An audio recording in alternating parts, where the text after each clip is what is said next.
What's up, guys? Jay, MorninAfterKill, and I'm back here on episode 4 of my Sunday Q&A. This is a series on my channel where each Sunday we sit back, relax, and we forget about all the tips, tricks, guides, news, and DLCs, and we get to know each other just a little bit better. And how this works is pretty simple. You leave a question down below. Ooh, yeah. You gotta go downtown, baby. I might pick it and answer it next week. But for those of you guys that are new around here, do me a favor. Stop leaving questions on all my other fucking videos. Just because you put Q&A next to it on a random video doesn't mean I'm gonna go search through all my old uploads to find every question asked so I can find all of them to answer. So help me keep this simple. Leave the fucking questions on this video and this video only. But it is championship week in the NFL, and I have literally about a half hour before the Packers and Seahawks kick off. So let's get right into some questions here. And the first one comes from Dr. Octo Rock, and he asks, what's it like dating an older woman versus dating one around your age? What are the pros and cons? You know what's funny about this question? I don't mean to put you on the spot here, Dr. Octo Rock, but the funniest part of this question is there's no difference. Except that some people feel it's necessary to pry into your relationship just because it's not, quote unquote, conventional. Like, it's rude as fuck to ask the question that you just did. And nobody sees it as rude. But if you look at it from my perspective, what would people say if I walked up to them and I was like, hey man, what's it like to date a woman who's dumb as fucking rocks? Or what's it like to date a woman who only gives a fuck about your money? Because, honestly, that's the same type of shit that you run into when you're dating younger women these days. And I've had my fair share of young bitches. You take them out to dinner, you pop into a movie, and then before you go home, she sucks your dick in the parking lot, smiles, and says she had a good time. Rinse, repeat. As fun as that is, that shit gets old, man. And these young bitches, they don't know it, but a blowjob is a blowjob. Some head is some head. A dick in a mouth is a dick in a mouth. Although, I know some people will say that, but that does not apply to prison either. Alright? A female blowjob is a female blowjob. I would imagine a man sucking on your penis might feel a little bit different. It's like, ew, your beard is stuck in my pubes. That is not a good situation. Not for me, anyway. If you're a guy and you like to suck penis, then by all means, suck the penis. But, a blowjob is a blowjob, and most pussy is pussy. Trust in the fact that there is some bad pussy out there. Believe that. But, most times, there's no substance with the younger women. You go out, you have fun, and then, most of them are just, having fun until they meet somebody who's so unbelievably good that they can't possibly imagine them finding a better man for themselves. And, it's almost like a business decision for these young ass bitches. And, let's be honest. If I wanted to fuck a young bitch tonight, it's NFL championship night. I'm pretty sure I could head to a sports bar and find a bitch drunk or dumb enough to let me run her through for most of the night. But, I don't want that. I like to be intellectually challenged. I like to laugh. I like somebody that can understand the references that I make while I'm sitting there on the couch watching TV. And I do make quite a few references. And, the type of references that I make go back to, like, maybe a Shawshank Redemption reference. And, a 21, 22-year-old girl ain't really gonna be down with that. And maybe even a 28, 29-year-old girl might still be kind of dumb enough not to get the Shawshank Redemption reference. And, I don't want some young dumb bitch who don't get the references, who don't want to work, who doesn't have a career going, and I have to explain to her, what the fuck just happened in Fight Club? It's like, fuck! Are you kidding me? How can you be so fucking stupid? Now, I'm not getting down on you guys, you younger people out there, but man, some of the bitches out there are just fucking... I seen girls on Twitter wishing the Earth a happy 2015 birthday on fucking New Year's. Yeah. So you see all that bullshit. It's a rat race, man. And I was done with it. And I ended up meeting my woman, and I didn't go for her because she's older or anything like that. I went with her because she's smart. She's got a good career, and she actually knows what the fuck she wants out of life. And I mean, let's be honest. Let's go ahead and look at actresses out there like Courtney Cox and Angelina or Jolie or Jennifer Aniston. They're all hot ass older women. So I mean, don't act like it's impossible for an older woman to still be out there rocking it, baby, because they're all about 50 years old, right around the same age that my girlfriend is. So if you think that it's impossible for an older woman to still be laying that shit down, you must be fucking kidding me. Let me tell you something. Them young bitches, they got enthusiasm, right? But man, they don't got that experience. I felt vagina do shit that I've never felt vagina do before. I was like, why does it feel like your pussy is sucking my dick? And she's like, that's them Kegel muscles, baby. It's like, ooh, damn. So let's go ahead and move on to the next question from Croneville. And Croneville asks, Jay, do you think game developers will ever fully establish fully mappable controls as standard? So, alright, for those of you guys wondering what he means is, I have quite a few disabled gamers out there that actually watch my channel, which is kind of cool. Well, not the fact that they're disabled, that's not cool, but the fact that they're, disabled and still finding ways to play games and enjoy themselves, and that's fucking sweet.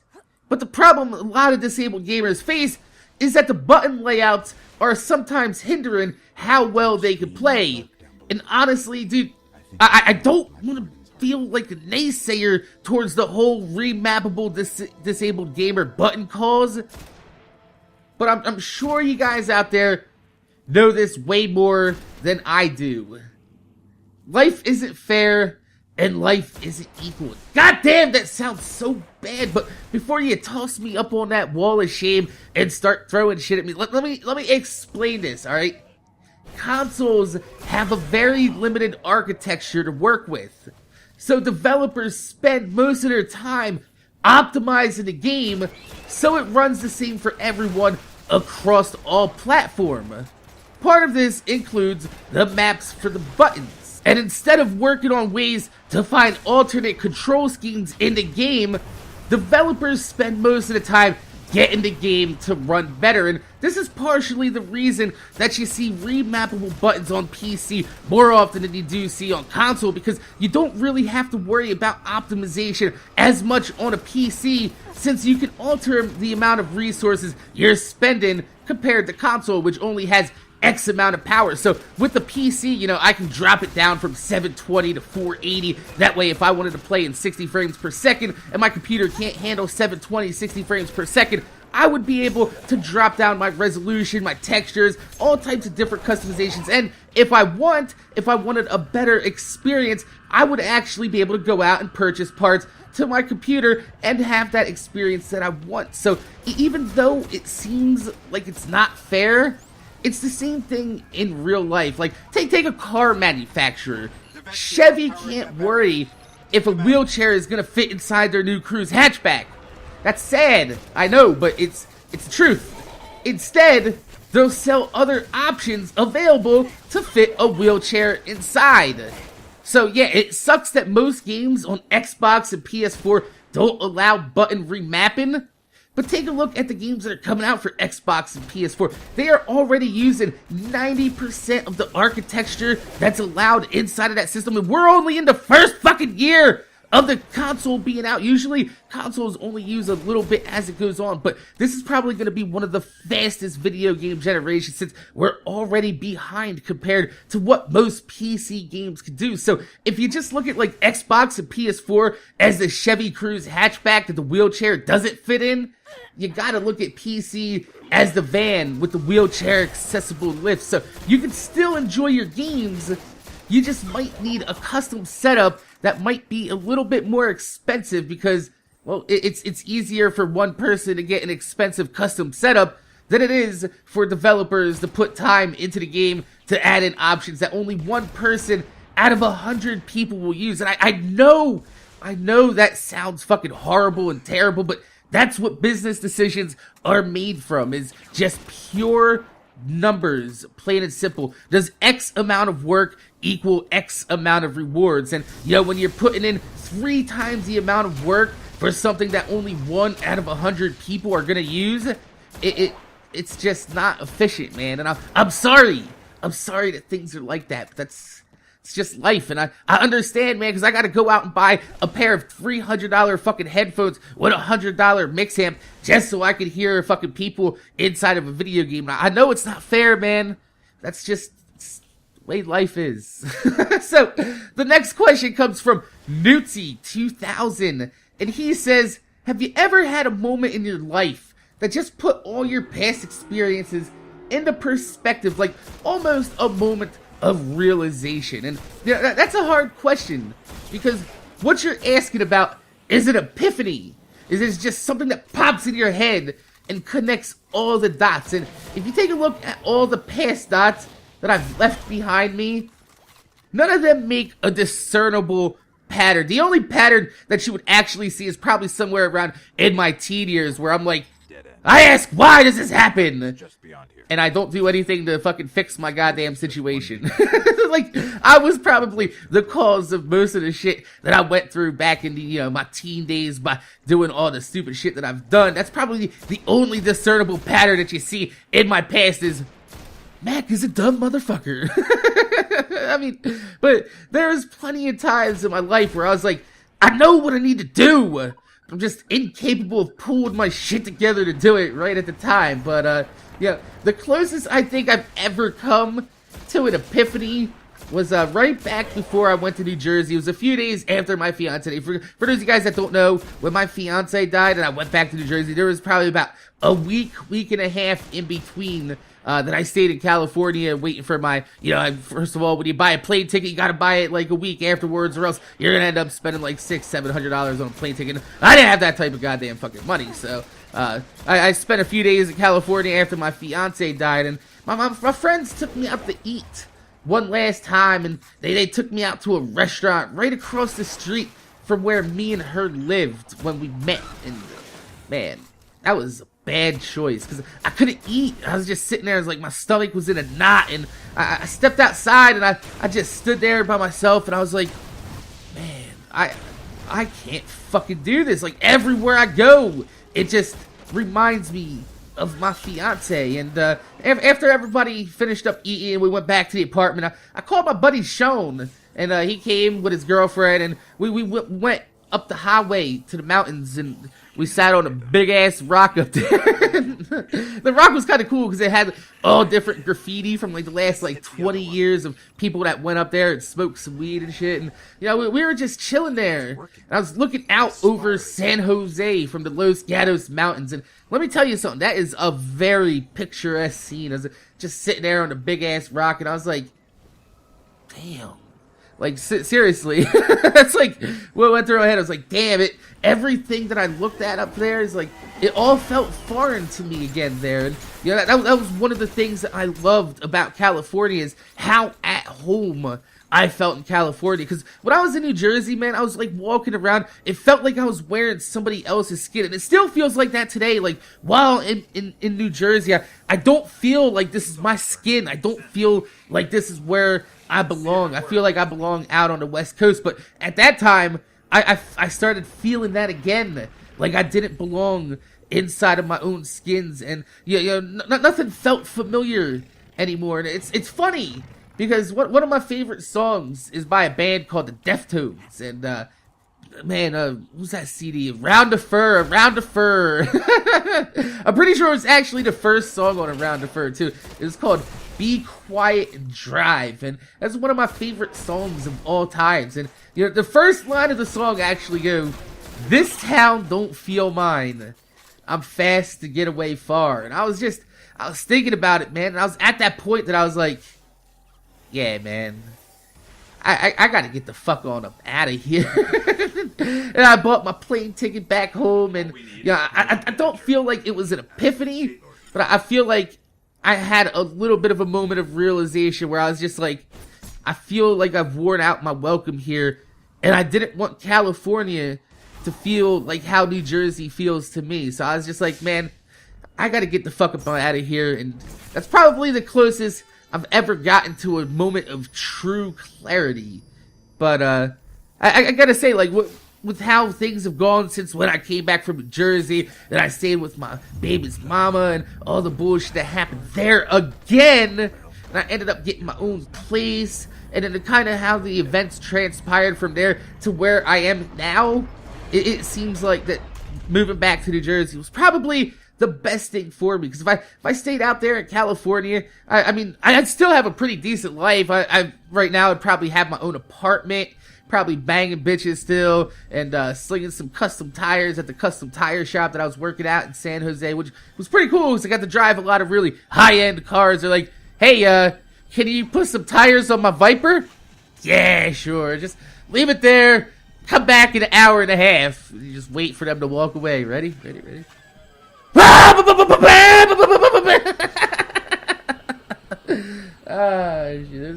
Those were good times. But let's go ahead and move on to the last question here from Maniacal Gaming. And he asks, do you ever feel like you want to bring a loved one back? Now, I could talk about this for fucking days, but I'm going to keep this relatively short since we're probably around like 15, 16 minutes in the commentary. And, you know, football is coming on in like 10 minutes here. Gotta get that shit going. So, alright, do I ever feel like I want to bring a loved one back? I mean, who doesn't, man? We all wish we could bring people back, but have you ever seen Pet Sematary? Shit's nuts, man. If you haven't seen Pet Sematary, you probably should. It's about a guy who misses his son, so he buries his son inside of a pet cemetery that's on an Indian burial ground because he hears that it'll bring his loved ones back, and his son comes back as some sort of, like, I guess you would call it a zombie. It's as much of a zombie as a zombie can be without it being a zombie. That makes any motherfucking sense. But no, I mean, seriously though, everyone has that feeling that they wish they could bring back a loved one. But the reality of the situation is, number one, would your loved one want to come back? And number two, would they fit in your life as it is? And number three, can they deal with the fact that you moved on with their life without them? Because when I was locked up, one of the hardest things about coming out of lockup is finding out that most of your friends just lived the same life they did without you. It wasn't anything special when you came home. There wasn't no party or whatever. It's just like, it's like coming back from the dead. It's like looking around. It's like, man, y'all motherfuckers didn't even give a fuck. Like, I mean, right now I can tell you unequivocally, I love my fiance. I will always love her. But I've already gone through the pain of losing her once. And, bringing her back would guarantee that I'd have to go through that pain again at some point in time in my life. And honestly, I don't think I could go through it again. It broke me, man. It fucking broke me, like, for a very long time. To the point that I'm still recovering from this shit 10 years later. And I'm still trying to fix some of the damage left behind. And, I don't ever want to experience that shit ever again. Not to mention that now my life is totally different. What it was before, I don't even live in the same state. But I mean, think about it. If my fiance were to come back from the dead, and she wasn't like a zombie, she's just like, regular being her, that would force me right now to choose between my fiance and my current girlfriend, which I could never do. And I mean, the most fucked up part of all that is that my girlfriend now that I have, she's got me through some of the roughest periods of my life, and she's stuck with me through it all. And my fiance chose to end her life and leave everyone, including me, which I'm not sure if you consider that a breakup or not, but it's not a very fun form of rejection, that's for fucking sure. And I mean, it leaves you wondering with a ton of questions. Weren't you good enough for her to stick around for? And all types of questions that just go through your head, and you're better off just forgetting about it, because If you keep asking the same questions over and over again, you're gonna get the same response. And some things are just better left unsaid, man, and left as is. You gotta let the sleeping lie. You gotta let the dead rest, man. That's just life. You can't spend your life wishing would've, could've, should've. Like I told you guys before, I don't like to live with regrets, because it's gonna fucking eat your soul, man. You try to look back and you're like, man, what could have I done to do this or fix that or that? You will end up running yourself into the fucking ground mentally, and that'll affect you physically, that'll affect you emotionally. It'll be a very, very bad way to live. It's not fun living when you're eating yourself up inside. Trust me, I've done it for a very long time, dude. I've asked all types of questions in my head. What if I went up there that night? What if I went there and blah blah blah? What if I called the cops or found some way to fucking save her? And I was like, man, you can't do it, man. You can't fucking rack your mind with questions like that. You're gonna fuck yourself up, man. So, my name is Jay, MorninAfterKill. I want to thank you guys for watching. Make sure you guys rate, comment, subscribe. If you could leave a thumbs up on the video, I'd highly appreciate it, because it gives me motivation to make more videos for you motherfuckers that watch my motherfucking videos. It was a pretty fun Sunday Q&A. I had fun. We answered quite a bit of questions there. And also, don't forget to leave your questions in the comment section down below on this video. And I'll pick a few of them and we'll answer them next week. So, like I said, my name's Jay, MorninAfterKill. I want to thank you guys for watching, and I'm going to see you guys later.